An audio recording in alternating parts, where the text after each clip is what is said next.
Welcome to my views and news. Some new stories for you. First one is from Bahir Dar.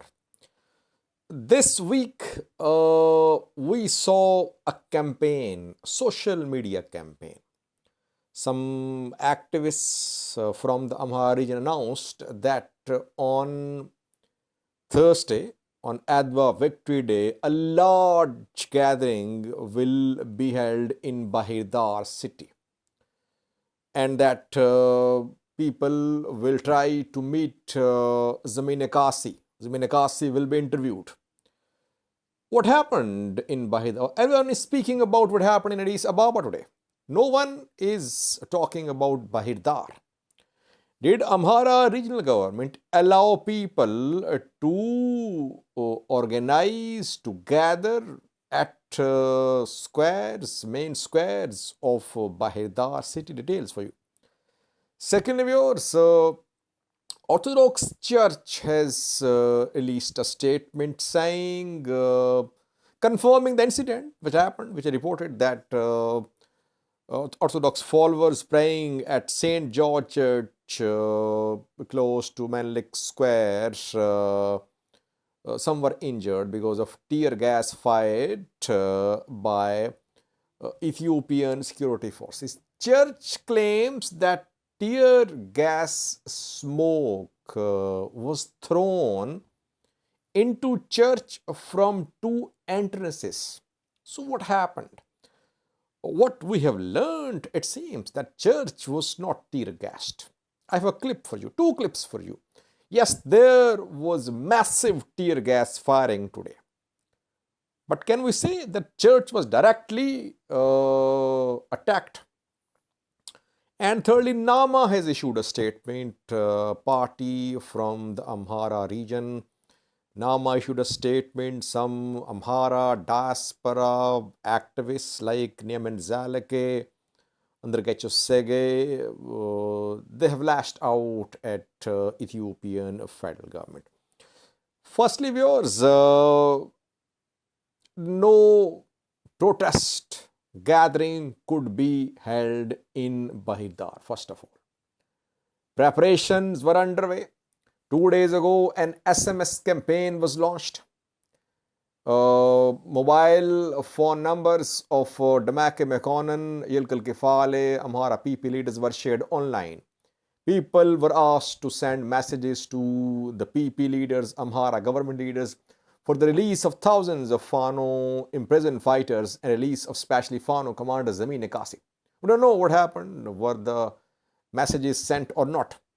Then it was being announced that on Thursday, on Adwa Victory Day, a large protest gathering will be held in Bahir Dar. Thousands would be there, and they'll call for release of all Fano fighters, especially Zameen Kasi, and that people will meet Zameen Kasi at Sibatamit prison, which is in Bahir Dar. So what happened? Firstly, people were not allowed to go to Bahir Dar prison. Yes, some did try to reach the prison, but they were stopped by security forces. Secondly, we did not see any large-scale protest gathering in Bahir Dar today for the release of Fano fighters and Fano commander Zameen Kasi. Having said that, were there any large gatherings in Bahir Dar today? Like we saw gatherings in Kobo, in Dasi, in Debre Birhan. I have seen pictures from Kobo. In Kobo, Mehre Vodajo was seen, armed, carrying a gun. He was leading a rally there. Mehre Vodajo is Fano commander, East Amhara Fano commander. He was allowed to lead a rally, armed. In Debre Birhan, there was a large gathering. We saw that. We saw the same in Dasi as well. But we did not see any large gatherings regarding Adwa Victory Day in Bahir Dar. It means Amhara government restricted, it stopped people from gathering. Reportedly, most of programs in Bahir Dar were organized indoor. Gyan Hotel is the name where government organized some programs in connection with Adwa.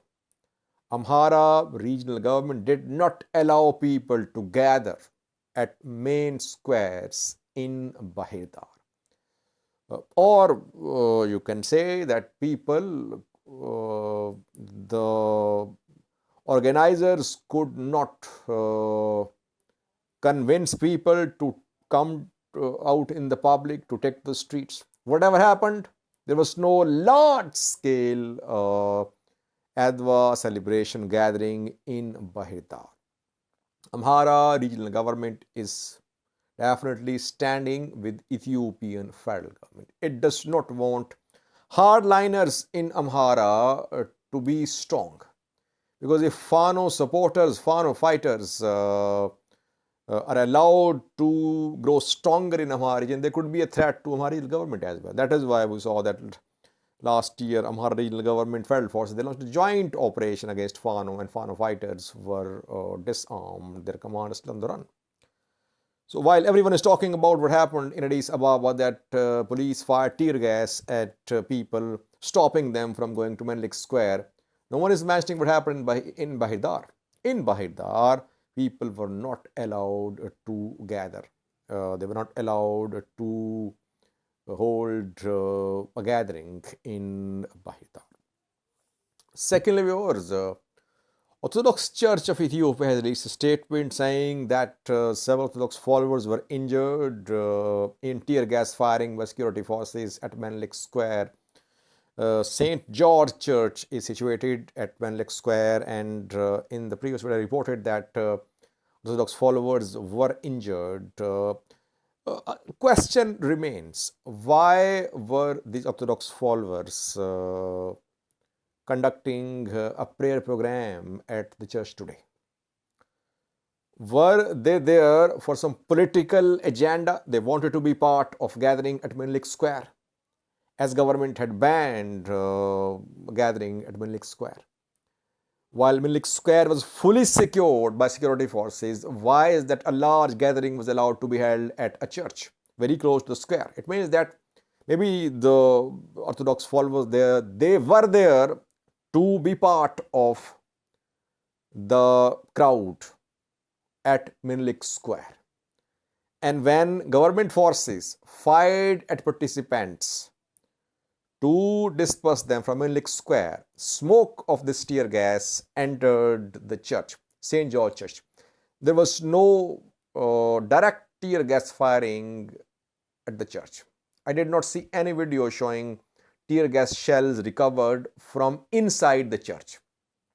Yes, the smoke, tear gas smoke, entered church, and church worshippers, they suffered as well. Some went unconscious, and they received treatment. But what I have learned, there was no direct attack on the church.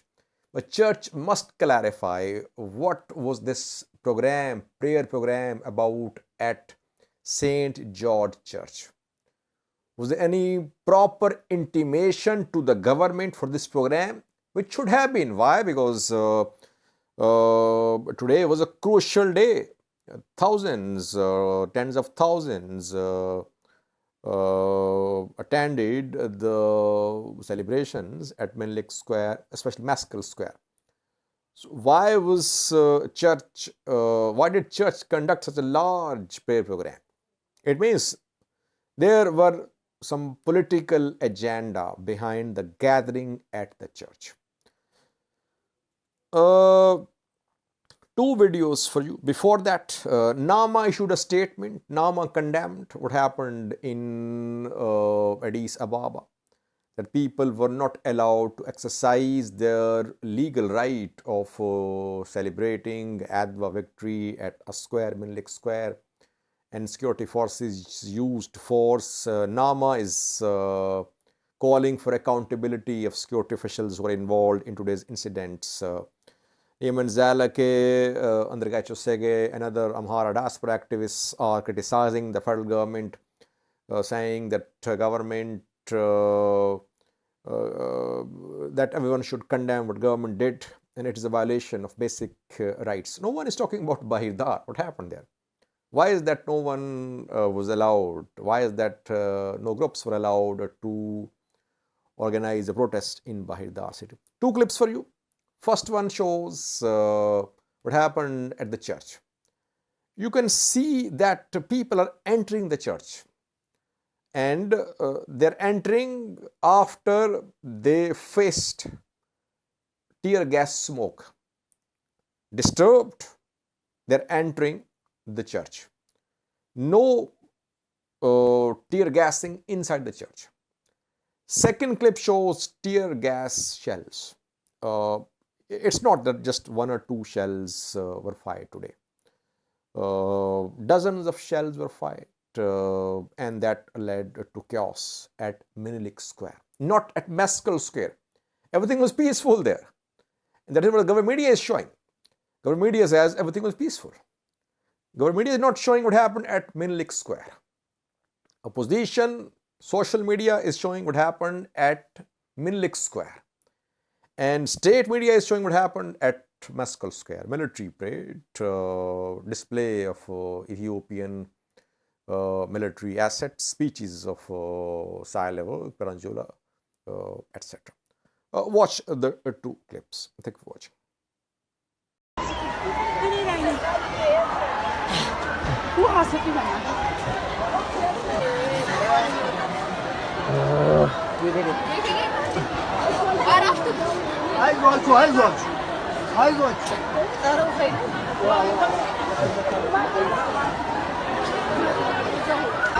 ايوه هتجيله ناريته ايوه بيتك كان مورينو